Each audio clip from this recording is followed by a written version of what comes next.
Good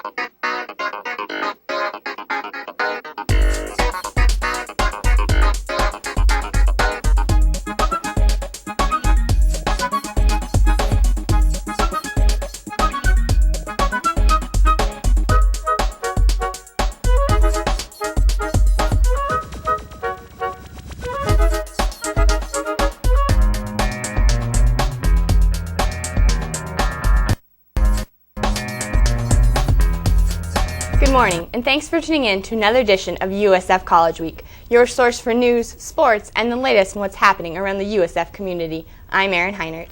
I'm Matt Johnson. Today on College Week, we'll update you on the spring formal plans for the campus, see how the next round of USF Dream Job turns out, and tell you about the golf team's record-breaking weekend. But first, here's Erin with our top story.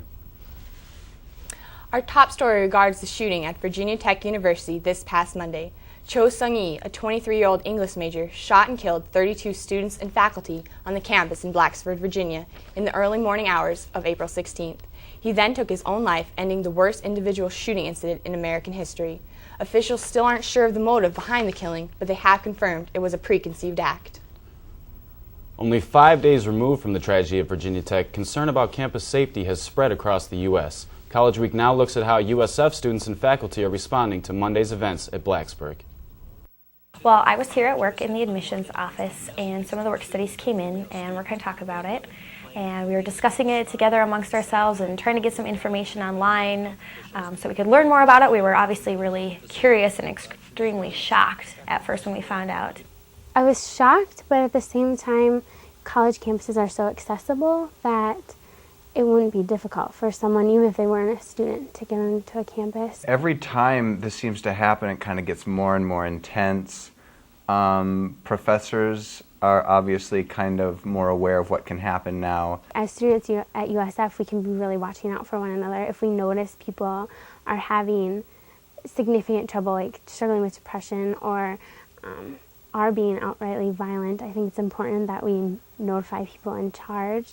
The USF campus seems really safe since it's a Christian environment. Most people here seem to be nice. I wouldn't expect something like that to happen here, but it could happen anywhere. There is God working in everything, in every aspect of our lives, and if nothing else, this is an extreme tragedy, but I hope and pray that it will bring someone, somewhere, no matter if it's one or a million students or people closer to God, that's something He can do through this event. The thoughts and prayers of all of us here at College Week are with the families of the victims in this difficult time. Coming up after the break, we'll check in with the USF Theater Department and their upcoming production. Stay tuned. Welcome back. This past Monday kicked off the beginning of Spring Formal Week. Polly Pierce, Christy Jones, and Amanda Simon, the chairs of the Student Activities Committee, prepared several activities throughout the week that went along with the theme of putting on the Ritz. Students were able to take part in events such as bowling, bingo, and open mic night. This week concludes tonight with a formal dance beginning at 11 o'clock at special occasions in Tea, South Dakota. Once again, the USF Theater Department is getting ready to open its spring production called The Shape of Things. College Week's Abby Satter has more on this upcoming show.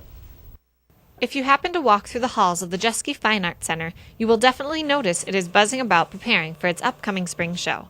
This time, the USF Theater Department is working on a straight play by Neil LaBute, which will be quite the change from its last main stage musical. Director for The Shape of Things, Kim Bartling, has the unique pleasure of knowing the show's playwright and says it has certainly given her insight and a different perspective. Well, I think I'm always accountable to the word of the playwright, but in this case, I think I'm a little more sensitive to it. I think that this play deals with some really harsh issues. Most of Neil LaBute's plays do deal with really harsh issues and kind of the darkness of the human soul.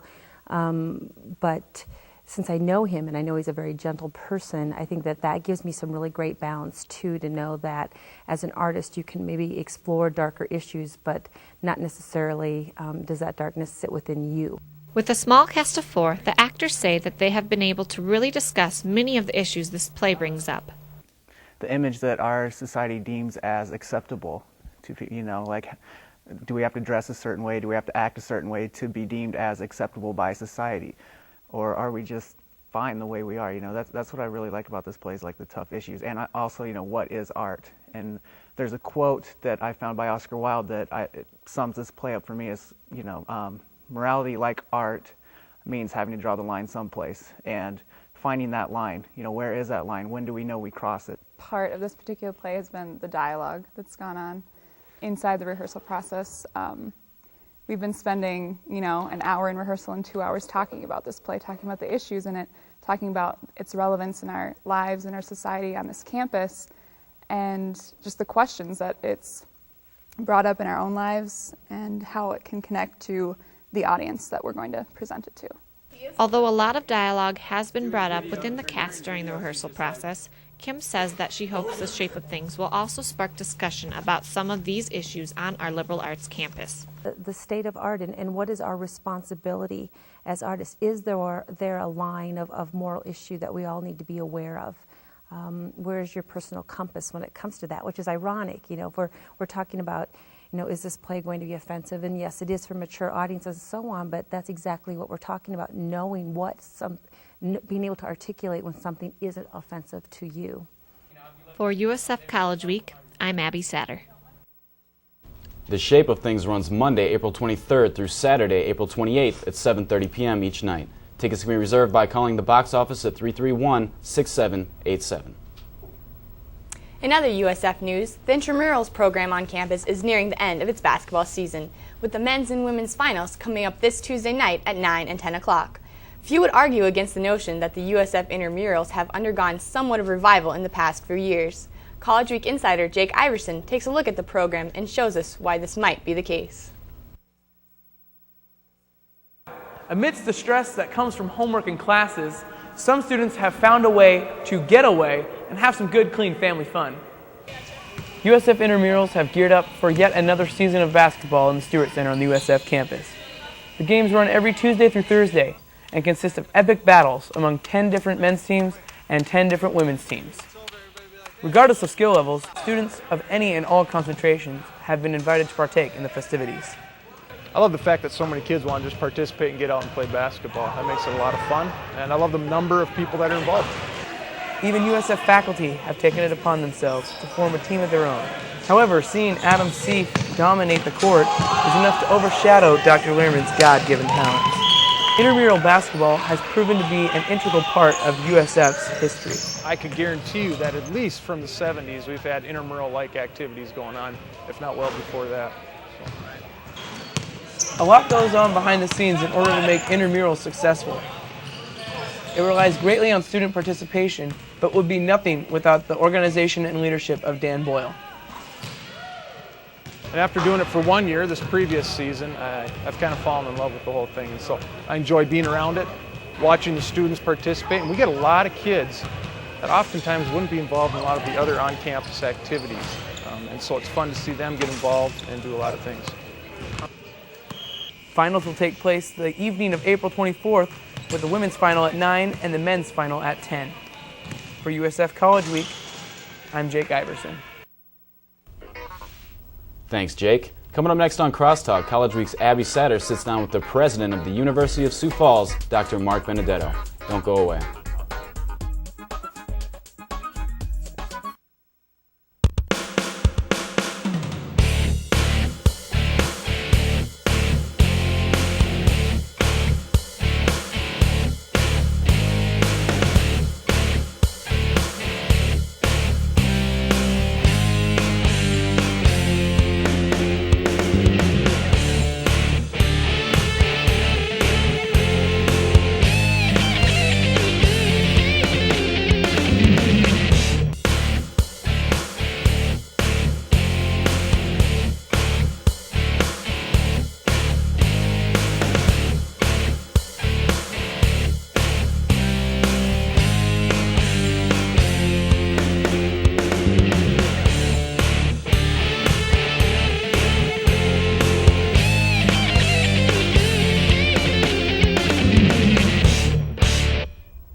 Good morning and welcome to Crosstalk. I'm Abby Satter.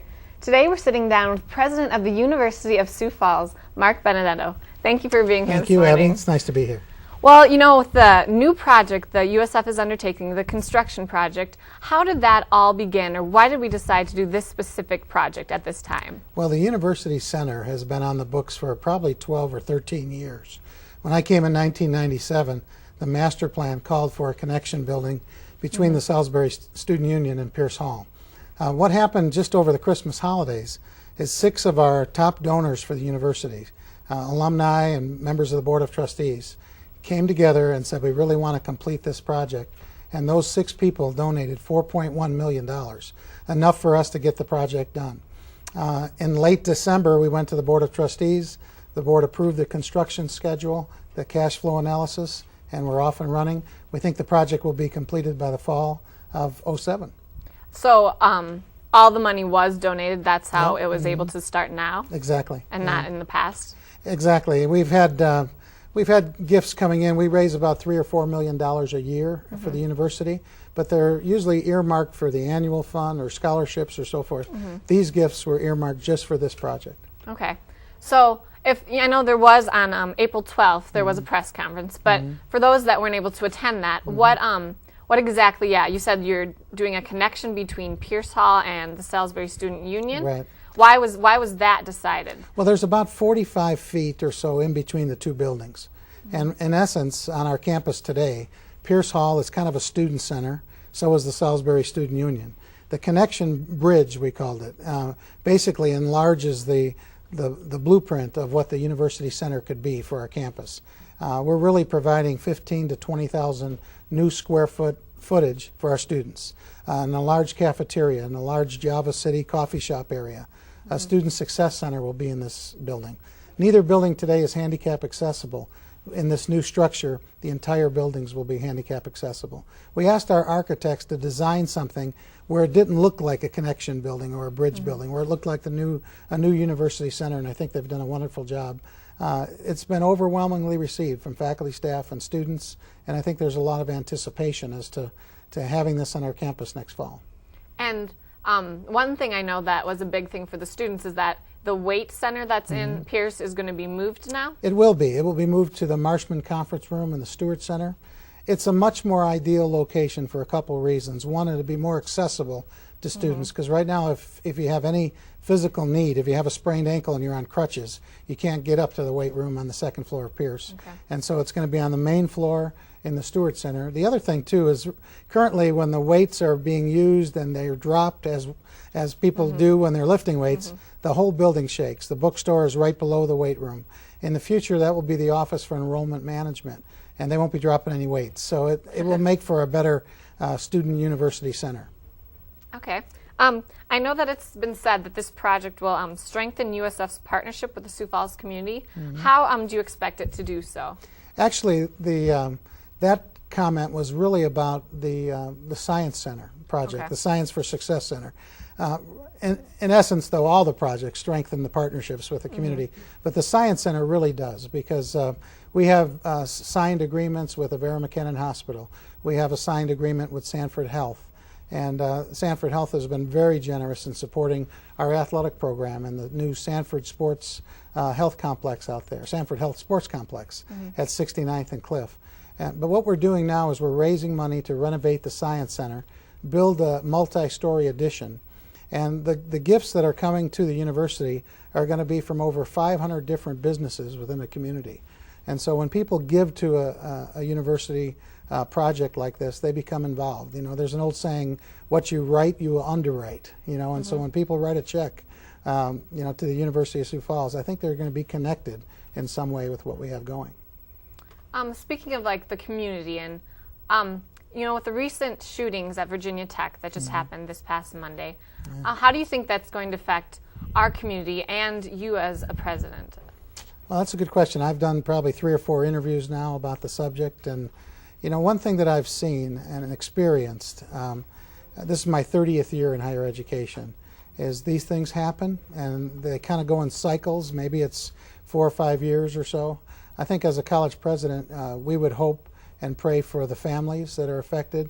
And when you think of those that are going to be involved, we're probably thinking about 15,000 to 20,000 people now. If you have 32 funerals, that's about the trickle-down effect of those that are going to be involved and are going to be going through the grieving process, besides all of the students that are on campus. I think we hope and pray that something good will come out of this. We can't see it right now. It doesn't appear to be anything good that could come out of this. But on the University of Sioux Falls campus, we're looking right now at improving our security, and we're having meetings and talking about what we could do. What if this happened here? And it could happen anywhere.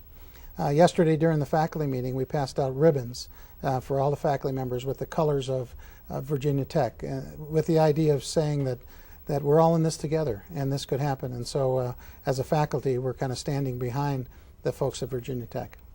All right. Well, thank you again so thank much, you, Abby. President, for being here. Good luck. And thank you again for tuning in to another edition of Crosstalk. And next up, we'll be having another segment of Movie Moment. Thanks.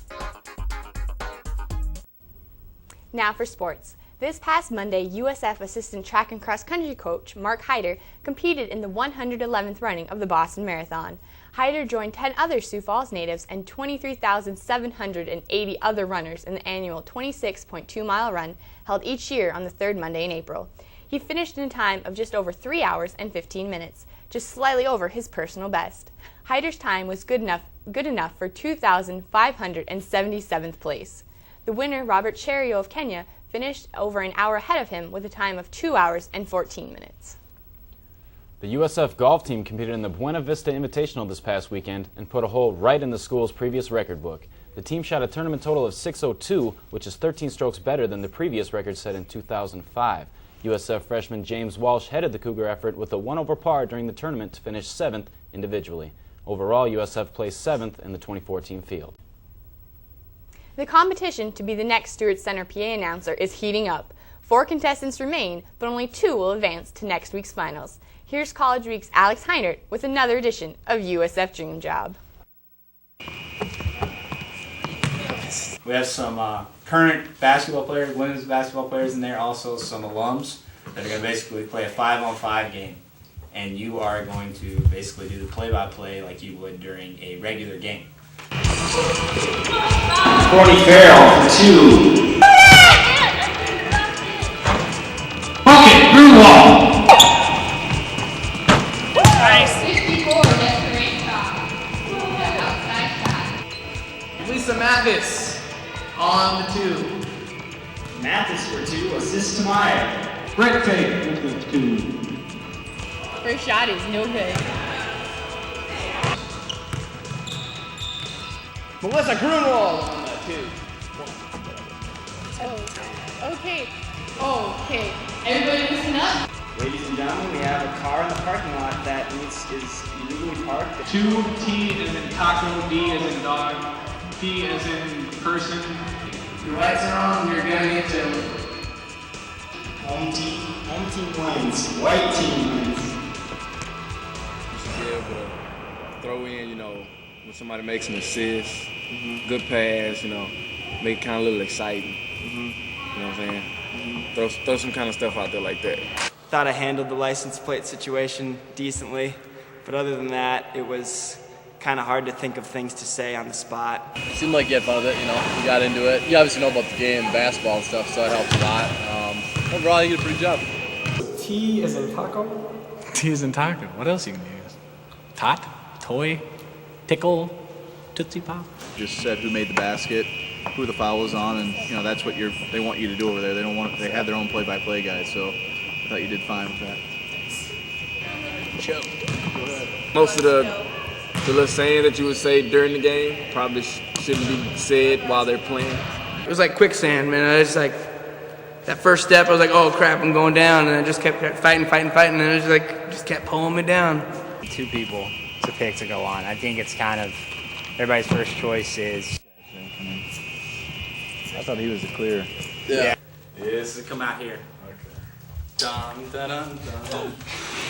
Again, I get to be the lucky one to tell who goes on and who goes home.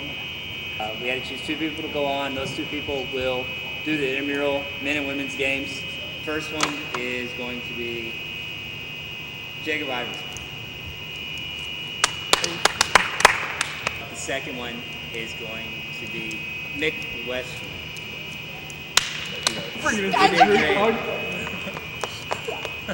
The dream has died. The Hyder legacy is over. It ends with me. I'm sorry to disappoint you all, but I did what I could. Maybe next year.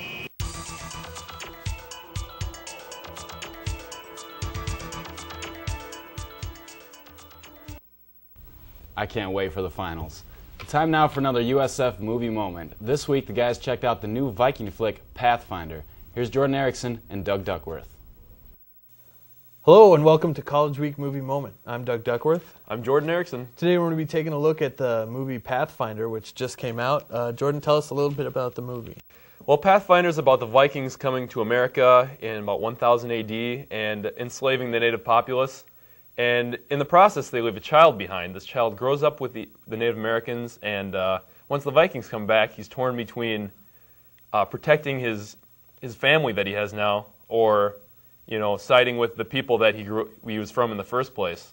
So that's the gist of the movie, and I can't say that it was done very well. I'd have to give this movie maybe 1 out of 5 stars. Yeah, it was pretty weak, very cliche. Also, you just can't connect with any of the characters at all. You really can't.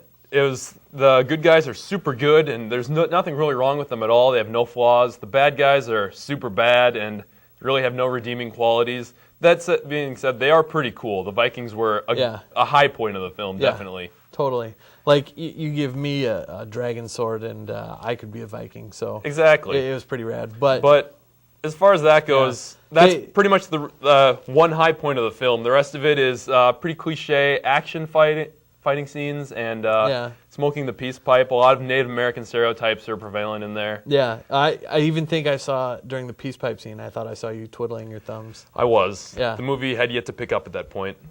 So yeah, and they dropped the ball with a bear fight scene and just can't recommend it at all. I'll give it a 1 out of 5 as well. But if you guys are desperate for an attempt at an epic movie, check out Pathfinder, I guess. Or you could just go see 300 again. Yeah. That's what I would recommend. Wait for Pathfinder to come out on video. There you go. For College Week Movie Moment, I'm Jordan Erickson. And I'm Doug Duckworth. Back to you guys in the studio. Thanks, guys. Well, that wraps up another edition of USF College Week. She's Erin Hyder. I'm Matt Johnson. We'll leave you now with an uplifting video essay from College Week's Peter Oldman. Thanks for watching, and have a great week. I wanna be romanced by the king of the ages. I don't wanna sing of a passion I've never known. I wanna get lost in the beauty of Jesus and dance through the night around your throne. Picture of intimacy.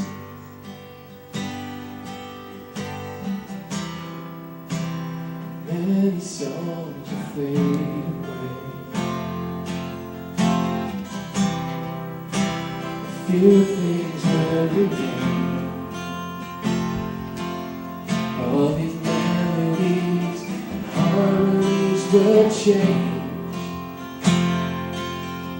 All these melodies will change, but I'm hearing a new song.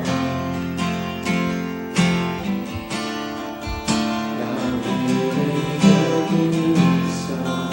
God, open our ears this morning to hear it.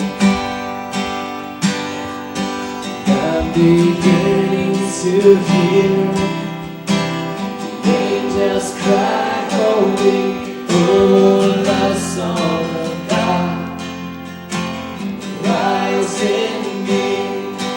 I'm surrounded by you, hearing your glory. Oh, love song of God, rise in me. I wanna be romanced by the don't wanna sing of a passion I've never known. I wanna get lost in the beauty of Jesus, dance through the night around your throne. I wanna be romanced by the King of the ages. Don't